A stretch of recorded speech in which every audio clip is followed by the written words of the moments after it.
सुमन अपने बेटे रवि के साथ एक छोटे से शहर में रहती थी। सुमन के पति की मृत्यु के बाद उसका रवि के अलावा दुनिया में कोई नहीं था। रवि एक बहुत अच्छी फर्म में नौकरी करता था और अब उसकी शादी की उम्र हो गई थी।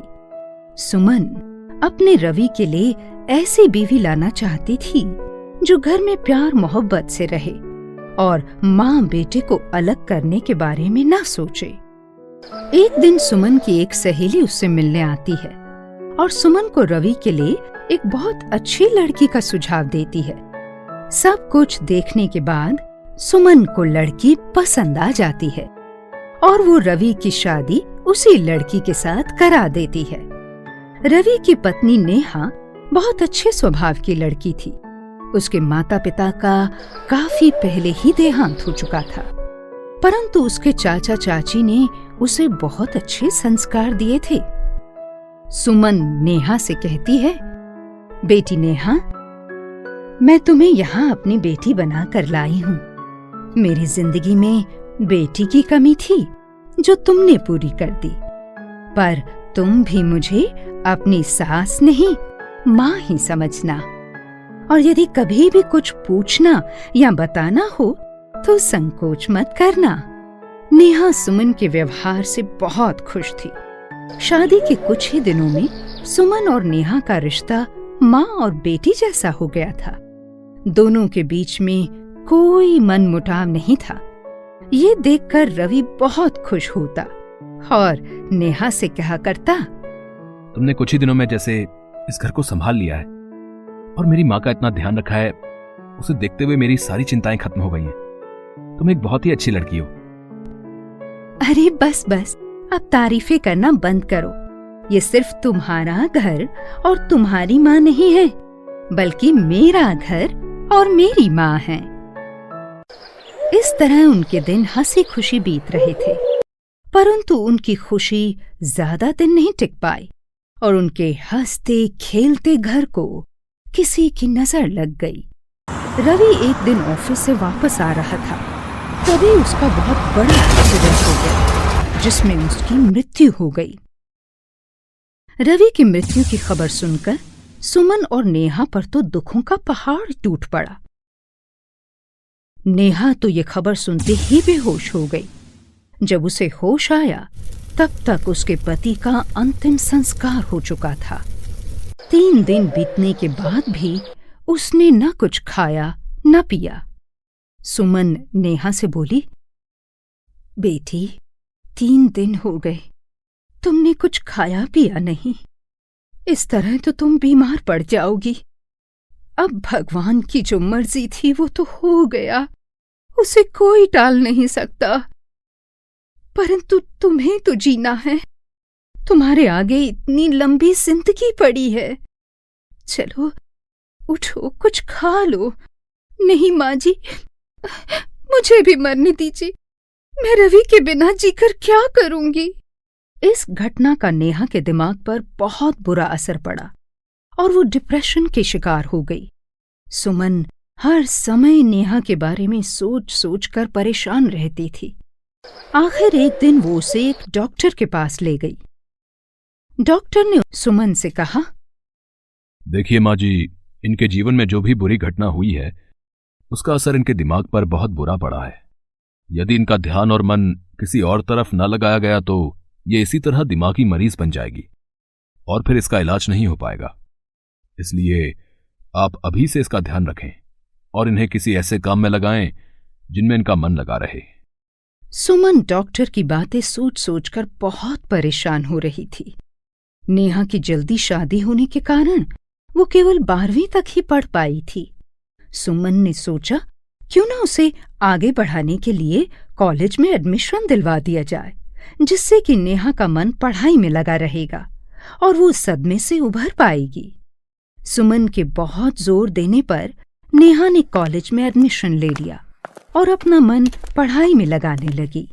रिश्तेदारों ने सुमन को बहुत समझाया कि वो अपनी विधवा बहू को पढ़ने के लिए ना भेजे, बल्कि अब उसे घर में बंद रहकर घर के काम करने चाहिए।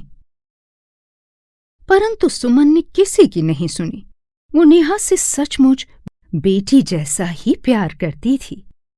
समय बीतने लगा और अब नेहा काफी हद तक ठीक हो गई थी। एक दिन नेहा कॉलेज से वापस आ रही थी कि उसका पैर मुड़ जाने के कारण वो सड़क पर गिर पड़ी। सामने से राजेश नाम का लड़का अपनी गाड़ी से घर जा रहा था। उसने जब नेहा को गिरते हुए देखा तो उसकी मदद के लिए उसके पास गया। अब क्या मैं आपकी कोई मदद कर सकता हूँ? मुझे लग रहा है कि आपके पैर में मोच आ गई है। मैं हड्डियों का डॉक्टर हूँ, यहीं पास में मेरा क्लिनिक है। चलिए मैं आपको वहां ले चलकर आपके बैंडेज कर देता हूँ। नेहा को पैर में बहुत दर्द हो रहा था, इसलिए वो राजेश के साथ जाने को तैयार हो गई और क्लिनिक में जाकर उसने पैर पर बैंडेज करवा ली। अब आप कहाँ रहती हैं? चलिए मैं आपको आपके घर तक छोड़ देता हूँ। इस तरह अकेले जाना आपके लिए बहुत मुश्किल होगा। फिर राजेश ने नेहा को अपनी गाड़ी में बिठाया और उसे घर तक छोड़ने गया। नेहा के पैर में पट्टी देखकर सुमन बहुत घबरा जाती है। नेहा सुमन को सारी बात बताती है और राजेश के बारे में भी बताती है। अरे धन्यवाद बेटा, तुमने नेहा की मदद की, उसके लिए शुक्रिया। तुम लोग यहाँ बैठो, मैं चाय लेकर आती हूँ। सुमन चाय बनाकर लाती है। राजेश कुछ दवाइयां लिखकर नेहा को दे देता है और उसे पूरी तरह से आराम करने की सलाह देता है। 3-4 दिन के बाद राजेश फिर नेहा का पता करने उसके घर जाता है।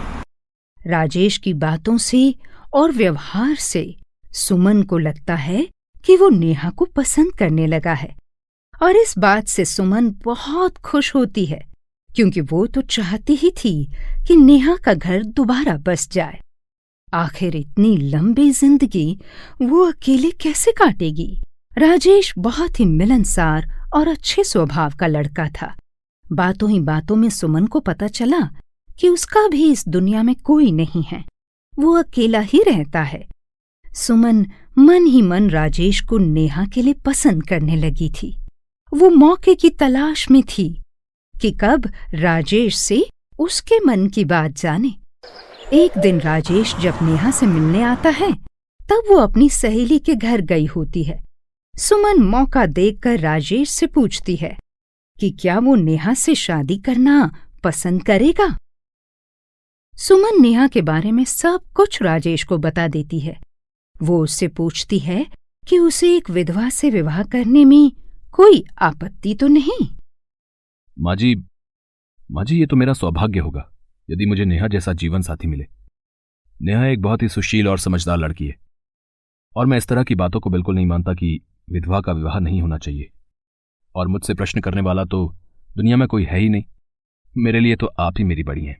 राजेश की ऐसी बातें सुनकर सुमन मन ही मन बहुत प्रसन्न होती है और उसकी चिंता खत्म हो जाती है। सुमन नेहा से बात करने का मौका ढूंढती है और एक दिन उससे कहती है, बेटी नेहा, अगर तुम मुझे अपनी माँ मानती हो तो तुम्हें मेरी एक बात माननी होगी। मुझे राजेश बहुत ही पसंद है। मैं चाहती हूँ कि तुम उससे दूसरी शादी कर लो और अपने जीवन में आगे बढ़ो। अरे माँ जी, ये कैसी बातें कर रही हैं? मैं ऐसा सोच भी नहीं सकती। मैं आपके साथ बहुत खुश हूँ और रवि की यादें मेरे जीने का सहारा हैं। मुझे इससे ज्यादा और कुछ नहीं चाहिए। और हमें क्या पता कि राजेश कैसा इंसान है? वो मुझे आपसे मिलने भी देगा या नहीं। मैं आपसे जुदा नहीं होना चाहती। बेटी, मैं तुमसे बड़ी हूं। मैंने ज्यादा जीवन देखा है। कल को मैं नहीं रहूंगी तो तुम किसके सहारे जिंदगी काटोगी?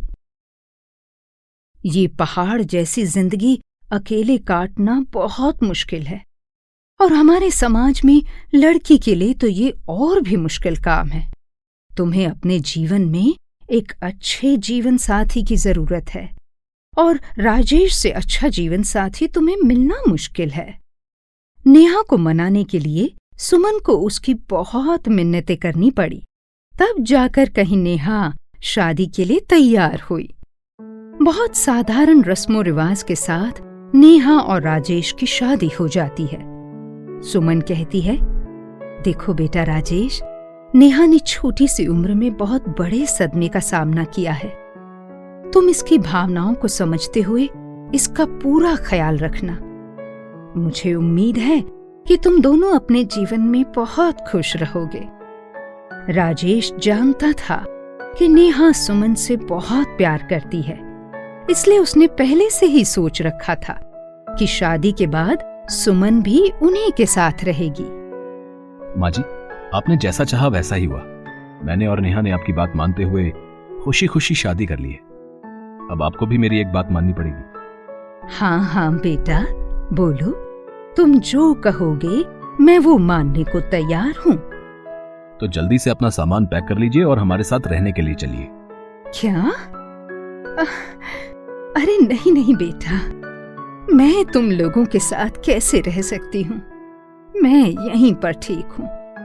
तुम लोग अपने नए जीवन की शुरुआत करो और खुशी खुशी अपनी नई गृहस्थी बसाओ।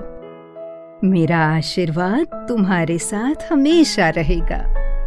माँ जी, आपने नेहा को अपनी बेटी माना है और मुझे अपना बेटा, तो क्या आज आप अपने बेटे की बात नहीं मानेंगी? यदि आप हमारे साथ रहेंगी तो मुझे भी कभी माँ की कमी महसूस नहीं होगी। यदि हम तीनों एक साथ रहने में खुश हैं तो हम समाज या किसी और के बारे में क्यों सोचें कि कोई क्या कहेगा, क्या सोचेगा। इन सब बातों से हमें कोई लेना देना नहीं है। आप नेहा के साथ साथ मेरी भी मां हैं। अब ज्यादा बातें नहीं, चुपचाप हमारे साथ चलिए बस। राजेश का ऐसा व्यवहार देखकर नेहा मन ही मन उस पर गर्व कर रही थी और सोच रही थी कि इस दुनिया में इतने अच्छे लोग भी होते हैं। वो शुरू से ही चाह रही थी कि माँ जी उन्हीं के साथ रहे, परंतु डर के मारे राजेश से ये बात कह नहीं पा रही थी। राजेश के ये सब कहने के बाद नेहा के मन में राजेश के लिए इज्जत बहुत बढ़ जाती है। इसके बाद राजेश, नेहा और सुमन तीनों एक साथ खुशी खुशी परिवार की तरह रहते हैं। यदि हमारे समाज में हर रिश्ते को इज्जत और सम्मान दिया जाए तो किसी भी रिश्ते में कड़वाहट या मनमुटाव की कोई जगह नहीं रहेगी।